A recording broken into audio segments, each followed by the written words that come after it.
আসসালামু আলাইকুম। সবাই কেমন আছেন? আলহামদুলিল্লাহ আমরা ভালো আছি। এই তো অফিস থেকে আসছি, অনেকটা দেরি হয়ে গেছে, এশারের আজান দিচ্ছে। আজকে রাতে পাতাকপি ভাজি করব আর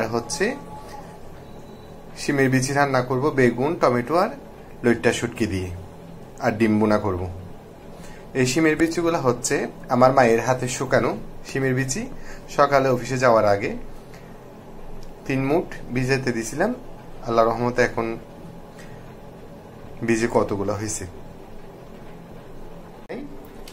আর এগুলো আছে, মা শুকিয়ে রাখছিল, এখন আমরা 2 ভাই খাচ্ছি। মা তোমার আগে 60 মাস হচ্ছে। এদিকে আমি শিমের বিচি রান্না করার জন্য ছোট বেগুন কেটে নিছি, আর টমেটো, পেঁয়াজ, রসুন, কাঁচামরিচ। আর পাতাকপি ভাজি করার জন্য আমি কাঁচামরিচ, পেঁয়াজ, রসুন আর পাতাকপিগুলো ভালোভাবে ধোয়ার পর পানি ছাড়তে দিছি, আর হলুদ আর লবণ দিয়ে দিছি।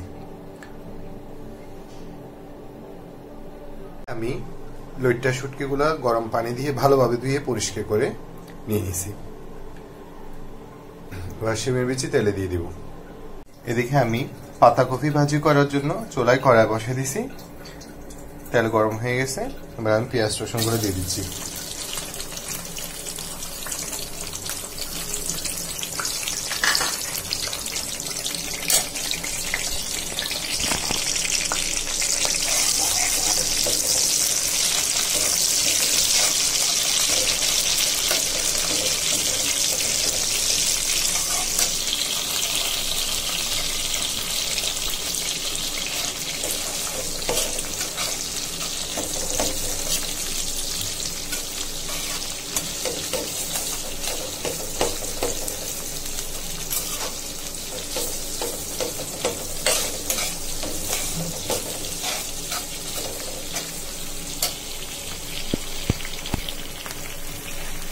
এবার আমি কেটে পরিষ্কার করে রাখা পাতাকপিগুলো দিয়ে দিব।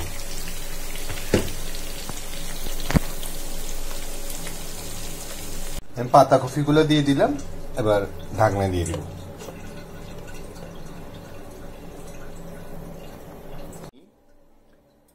আরেক চুলায় শিমের বিচি রান্না করার জন্য পাতিল বসাই দিছি, তেলও দিয়ে দিলাম।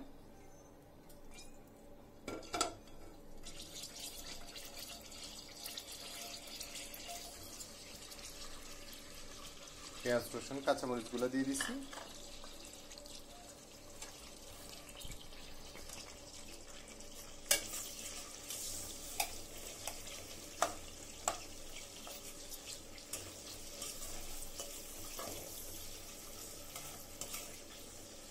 ওদিকে আমার পাতাকপি ভাজি দেখুন।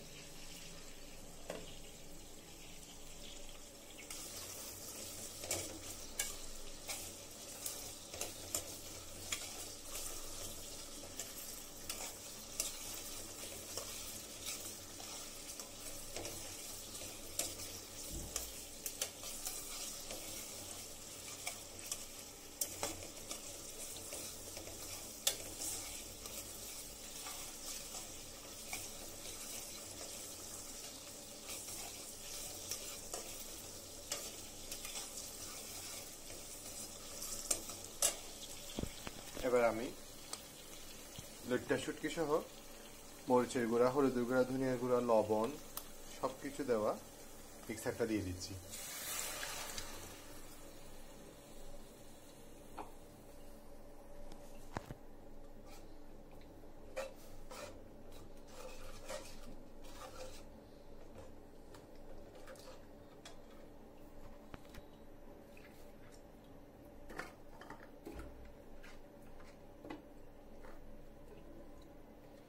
এবার এখানে আমি কেটে রাখা বেগুনগুলো দিয়ে দিচ্ছি,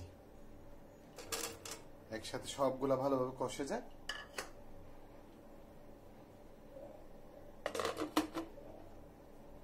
তারপর শিমের বিচিগুলো দিয়ে দিব।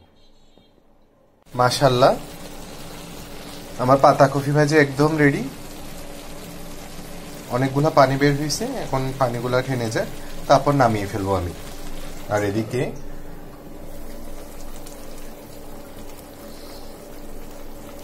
বেগুনগুলো ভালোভাবে কষে গেল, এবার আমি শিমের বিচিগুলো দিয়ে দিব। তারপর টমেটোগুলো দিয়ে দিব, শিমের বিচি, বিসমিল্লাহ। ঝুল কম দিব, বসা করে রান্না করব।